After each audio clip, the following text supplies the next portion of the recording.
Buenos días, buenas tardes, buenas noches, donde quiera que estéis. Hoy vamos a hablar de Charlotte Perkins y de Emile Durkheim. Vale, pues vamos a tener una tertulia aquí con mi compañera Ángela. Yo soy Elena, yo Ana, yo María y yo Lola. Vale, pues empezaremos hablando un poco de la biografía y un poco sobre estos dos autores. En primer lugar, como ya sabemos, pues Charlotte nació en Hartford, en California.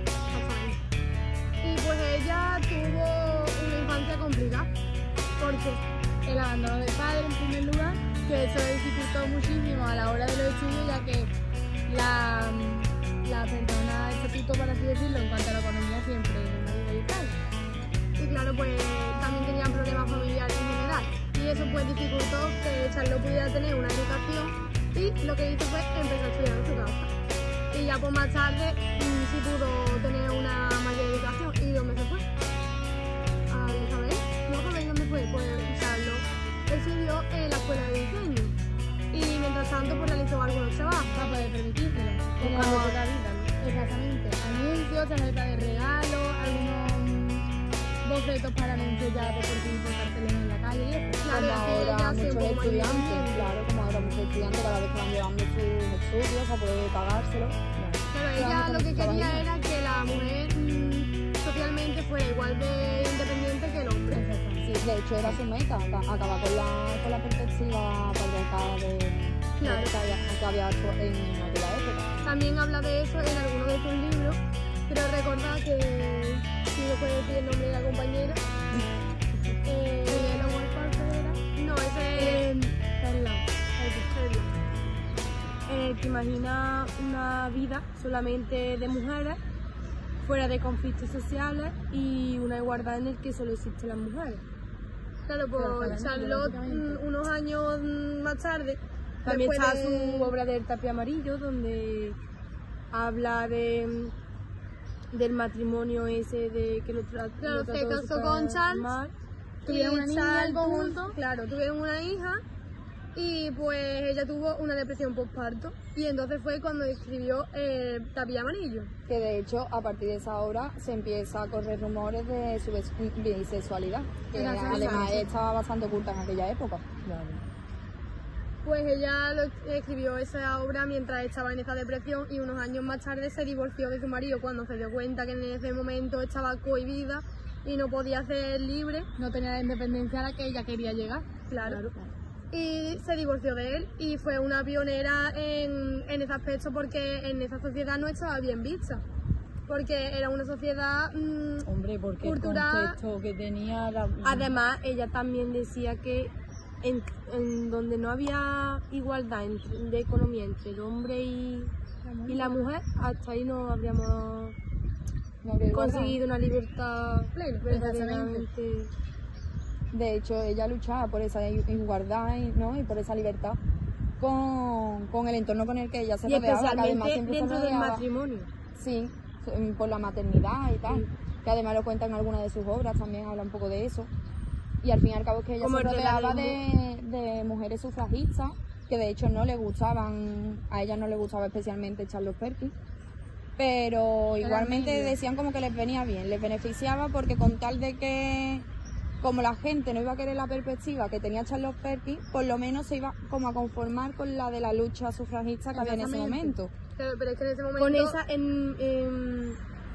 esa idea la refleja en la obra de Mujeres y Economía, que es donde habla sobre la desigualdad, de que porque los hombres como que valoran lo que es conocimiento económico y social de las mujeres. En esa obra, la obra lo que hace es una visión de cómo la sociedad se vería desde un punto de vista matriarcal, porque la sociedad de ese momento era muy patriarquista, y como la compañera nos puede contar, esa cultura era bastante compleja. Sí. Destaca la guerra estadounidense, por ejemplo, la guerra estadounidense, el ascenso de Bismarck, que esto marcó mucho en la cultura de las personas, porque estaban pasando por momentos duros, de esclavitud también. Y en la economía se notó muchísimo, además. Había mucha esclavitud, tanto de mujeres como de hombres. los recursos.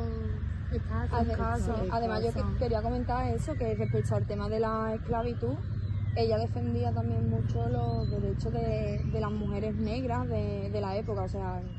Claro, era otro de los objetivos que ella tenía en su teoría. Sí, sin embargo, es verdad que siempre se les veía ciertos toques de ese racismo de la época, ¿no? Pero eran mucho más sutiles que lo que se normalizaba en ese momento. Porque al fin y al cabo eso... Quizá a lo mejor para no señalarse tanto de lleno desde un primer momento. Sí, porque además también daba conferencias nacionalistas, aunque ella sin embargo la esclavitud estaba muy normalizada, es que era y ella se consideraba sin embargo socialista, pero eso después la veía dando conferencias y charlas, ¿no? Además fue reconocida mundialmente como su rol de oradora. Sí, sí.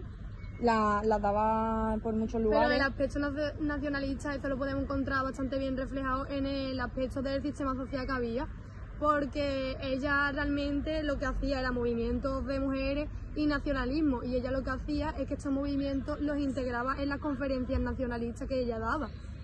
Y después también en una de estas ocasiones la denominaron como delegada para que pudiera representar a California en una de las conferencias sufragistas más importantes en Washington.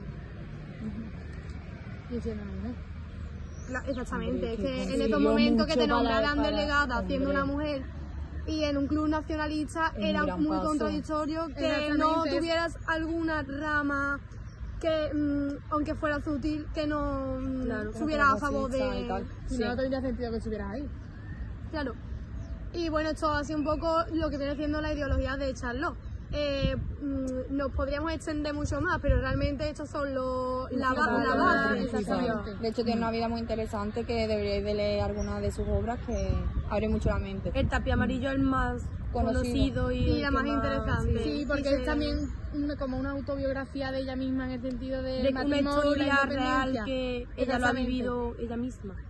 Y bueno, pues el otro autor que podemos hablar ahora es Émile Durkheim, que contrastando la opinión con Charlotte es todo lo contrario, de simple hecho y principal de ser hombre. Exactamente. Claro, el tema de la educación no tuvo problema ninguno. El padre rabino, que es profesor en judío, es decir, que económicamente no necesitó nada de sus propias manos. No se tuvo que buscar la vida. Nada. Lo tuvo mucho más fácil, tanto económicamente independizarse como para estudiar, porque él desde el primer momento pudo acceder a una educación que Charlotte no tuvo.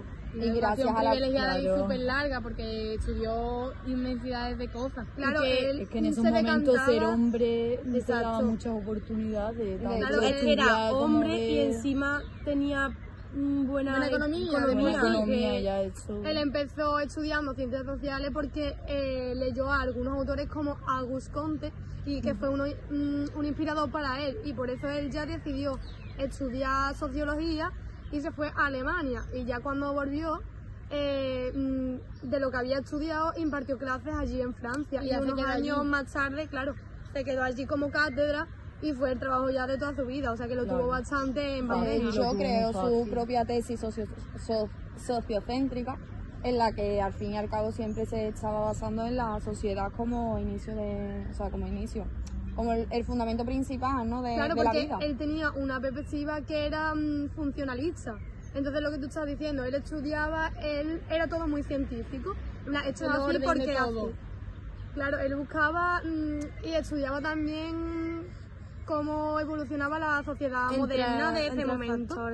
Y lo comparaba mucho con la industrialización, porque decía que todos eran distintos organismos, pero todos iban dedicados a un mismo fin. Y que también estudiaba la sociedad como un todo, y que la sociedad era la suma de sus elementos individuales. Además de que él decía que un factor importante en la sociedad era la religión, que si no existía religión no existía sociedad. No podía haber una sociedad sin religión. Claro, yo de leer alguna de sus obras, que abre mucho la mente. El Tapia Amarillo es el más conocido y la más interesante. Sí, porque es también como una autobiografía de ella misma en el sentido de una historia real que ella lo ha vivido ella misma. Y bueno, pues el otro autor que podemos hablar ahora es Émile Durkheim, que contrastando la opinión con Charlotte es todo lo contrario, de simple hecho y principal de ser hombre. Exactamente. Claro, el tema de la educación no tuvo problema ninguno. El padre rabino, que es profesor en judío, Es decir, que económicamente no necesitó nada de sus ayuda, propias no manos. se tuvo que buscar la vida. por Nada, así nada. decirlo. Era Lo muy tuvo mucho diferente más el fácil, papel del tanto hombre. económicamente independizarse como para estudiar, porque él desde el primer momento pudo acceder a una educación que Charlot no tuvo.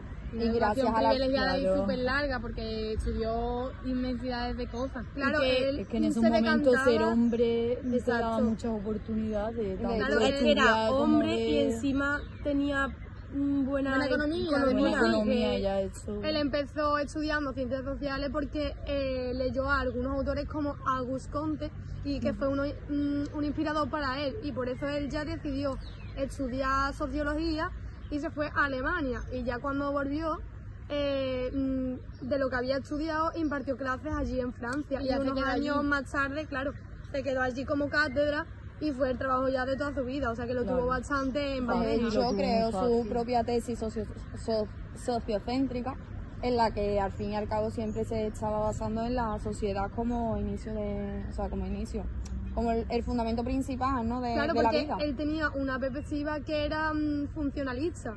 Entonces lo que tú estás diciendo, él estudiaba, él era todo muy científico. Esto El es así orden de porque es todo. así. Claro, él buscaba y estudiaba también cómo evolucionaba la sociedad moderna de ese momento. También. Y lo comparaba mucho con la industrialización, porque decía que todos eran distintos organismos, pero todos iban dedicados a un mismo fin. Y que también estudiaba la sociedad como un todo, y que la sociedad era la Y suma también- de sus elementos individuales. Además de que él decía que un factor importante en la sociedad era la religión, que si no existía religión no existía sociedad. No podía haber una sociedad sin religión. Claro, yo creo que ahí podríamos entrar un poco en debate de si realmente la religión es importante en este estudio de la sociedad. Claro, es que a lo mejor sí que es importante en cómo se va El construyendo tema la cultural, sociedad, claro, en el exacto, tema cultural, pero ya no tan pero personal, no, porque claro, son pero no ciertos primordial, a lo mejor esencial como él lo consideraba, ¿no? No sé. No, Yo que pienso que no es realmente importante la religión para el desarrollo de la sociedad, sino que es importante comprenderla, porque si tú no sabes el porqué de esos pensamientos, no puedes estudiar a la sociedad en sí, porque Y en si fin de estas cuentas personas... no vas a introducirte en la sociedad. Claro. Porque en ese momento la sociedad era religiosa casi completamente. Claro. De hecho, Sí, creo que es muy era esencial para sí. ellos la religión. Creo que es muy importante Y también realmente- añadir el tema de que Durkheim también realizó la concepción durkheimiana del Estado, que además ahí decía que, que las funciones del gobierno eran tanto proteger al ciudadano como conducir a la sociedad a la realización de su propio fin, que es al fin y al cabo a lo que vamos un poco, ¿no? Que según el sitio, ¿no? Según la zona, la contextualización de cada lugar. Hay unos elementos u otros. Claro, entonces al menos lo consideraba imposible, ¿no? Un mismo fin para todo el mundo, ¿no? Según la contextualización, buscaría Que una tú también alternativa una del manera u otro, otra. claro. Y pues yo creo que también en ese momento, culturalmente, a lo mejor también se basaba mucho en el mismo ámbito que estaba Charlot, porque realmente no hay mucha diferencia entre ellos. También se No, me hombre, era la misma, o sea, la época, la misma. Claro, sí, la época, época de la liberal, Exacto, cultura que al fin y al era- cabo que de hecho además también se centraba mucho, o sea, él también estaba mucho metido en temas de política, digamos, ¿no? Tanto Charlot en ese aspecto era más del tema nacionalismo, ¿sabes? El socialismo, también principalmente el activismo como tal, ¿no? Del sufragismo de la época. Sin embargo, Durkheim lo que le importaba a él era la forma que tomaba el gobierno en sí, que las funciones que realizaba en la sociedad, cómo debería de estar estructurado, que de hecho él apoyaba lo que el tipo de Estado que tenemos ahora, ¿no? Separado por poderes, porque él lo concebía como imposible, ¿no? El tener que todos los Una poderes sola recayeran en persona, una toda la persona. responsabilidad. Claro, para Es él lo eso mismo- iba a salir un desastre, Es o los sea, mismos poderes claro. que realmente tenemos ahora, ¿no? efectivamente, No sí, iba el basándose en lo judicial. que tú has dicho antes, de que en plan, que para él no concebía que, me refiero, tuviera toda la sociedad al mismo fin. Es como si una sola persona tiene los tres poderes, a fin de cuentas toda la sociedad va a acabar siendo dirigida por Efectivamente. una sola persona, no Claro. tiene sentido. claro, no iba a funcionar como debería, eso se separaban tanto personas como cada poder, ¿no? Digamos, cada persona que recayera un poder, Responsable. efectivamente, Era una responsabilidad. legislativo, ejecutivo y judicial. Sí, sí, exacto. el mismo que tenemos ahora, de hecho, él Vale. lo apoyaba. Y bueno, Parece que sí, como conclusión esta persona es súper correcta, súper organizada y no se sale mucho de lo suyo, vaya. Y bueno, esto ha sido un poco nuestra reflexión sobre estos autores. Breve pero concisa, creo yo. Hemos hablado de lo más importante. Sí. Y pues nada, espero que hayáis aprendido algo y que os haya interesado. Y pues nos vemos. Adiós.